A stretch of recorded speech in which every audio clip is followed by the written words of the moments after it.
Right. Okay. So we're just coming up to the wrapping up, almost the last part, All which right. is I'd like to ask you to give us some tips for self-reps. Are there any sort of Yes, so there's a yeah, couple of golden rules I use. One is I've already said, don't try and litigate your entire matter through interim motions. I've had people eventually, the judges get fed up, right? and Good. last one I had, he came back and says, you know what, I think you're right. I think they're tired of us doing this for 5 years. I go, yeah, you think? Like, stop. You need to get to trial. So there's that one. Two, always try to see how it would feel like if you were the child, if there's a child issue in play. Interesting. Right. Um, Always try and see if you can do that. And what's the other big one I always use? Be careful of evidence of hearsay. So Mm. you can't use emails from third parties. You can't use an email from your doctor. You can't use an email from the school teacher. You can put those in for case conference briefs and that kind of stuff. That's fine. That doesn't matter. Mm. But don't, I mean, you may have some scathing, like you may have a text from a mom at school saying, hey, I saw your ex drop off the kids and her breath stunk like alcohol. Can't use it. It's never going to go anywhere. It's hearsay. So I preach whatever you are trying, whatever. Oh, there's another one I'm going to add to that. Whatever you're trying to prove, make sure you have evidence that's admissible. It can't be so and so told me. Think of it as being rumors. Yeah. So exclusions to hearsay are common ones. If the other party said it, that's fine.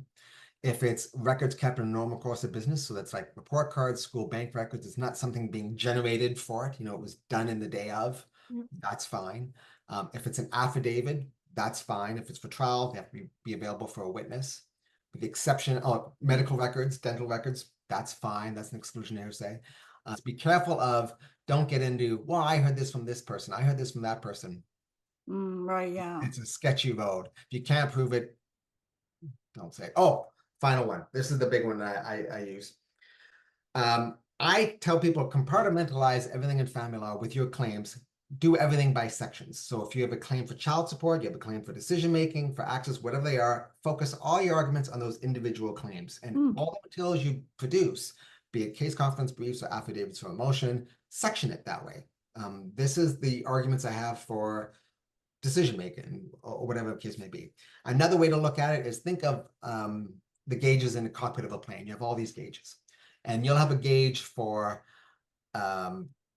decision making, a gauge for child support, a gauge for whatever. And every argument you need, every argument you make, you want to move that needle in that gauge in your favor.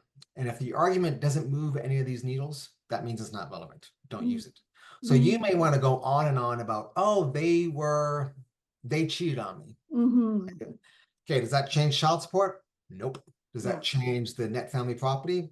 Nope. Does it change any of these gauges? Nope. Then what are you doing? Yeah. Don't put it in there because you're distracting Yeah. from the ones that Yeah. do move those needles. It dilutes your arguments. So that's a big thing. I always tell people compartmentalize your arguments and think about when they say, hey, can I introduce this evidence? All right. What do you think that evidence is going to prove? Right. Oh, Right. that he's a jerk. Okay. Right. Yes. No one cares. No one cares he's a jerk. It's not going to move any needles. I have seen judges make a ruling seriously worried about, say, the father committing suicide, that there were mental health issues, Yeah. worried that this decision is going to push him over the edge. Right. And the judge still makes that decision because his mental health doesn't move any of these needles. So it's not relevant. So if you can make all your decisions focused on a particular needle that you want to move, all your arguments, great. If they don't, there's no place for them. That can be hard to do, to cut that out. You should have a third party who's not always on your team, team head or someone else who can look at it and say, this shouldn't be in there. This doesn't apply to anything that you're trying to do. This is just you needing to get your story out about how you were wronged. And there's no place for that. That doesn't matter. Yeah. Do you have any tips for litigants on how to save money? Yeah. Well, one is I touched on it earlier. If you have a lawyer that is telling you to fight all these fights and you're losing some of them, first of all, I've never seen a case where every single thing they want to fight for was worth fighting for. I've never seen that in my 80 plus files. I've never seen that. So if you have someone, think about every fight you want to make and think about the cost implication. So every fight is going to be a $10,000 fight on an interim motion, or it's going to be a $50,000 or $70,000 bill at a trial. Mhm. Sometimes you have to give them some things up for their, just not to spend the money, just so maybe instead of spending that money on fighting, you take the kids to Disney instead. Yes. Don't fight every fight. That's the one thing. If you can utilize a third party, but not even if it's me, I'm just saying a third party that is not always on your team, they may save you a lot of indirect expense, and that you spend a lot of time fighting for things that you didn't need to fight about because maybe that shouldn't have gone in your materials to begin with. If you put things in there that make the other side defensive, you're going to fight about it, and that's going to cost you money in the end. Yeah. Even if you don't have counsel, if they have counsel and they win, they've got a stack of legal bills from responding to your emails that are going to go into the cost admissions. It's going to be a Right. problem. So get a third party to look at it, someone who's not on team you, and don't fight every battle. If you have a lawyer that says, that's an uphill battle, I don't know if you want to do that, listen to them. It's probably not a good idea. Mm. So don't fight every battle. It's not worth it. Okay. Any more? Any? Oh, I could talk for a while, but Oh, no, okay. I think we've hit all the high points. But yeah, right. So yeah, so sort of coming from being a self-rep myself, that whole idea of fighting for justice, it's Oh really yeah, it's really hard to set yeah. aside, right? Like, There's a criminal lawyer I know who works closely with Feldstein's firm as well, Sheldon, yeah. and he's gone to a couple of our seminars that Andrew and I hosted.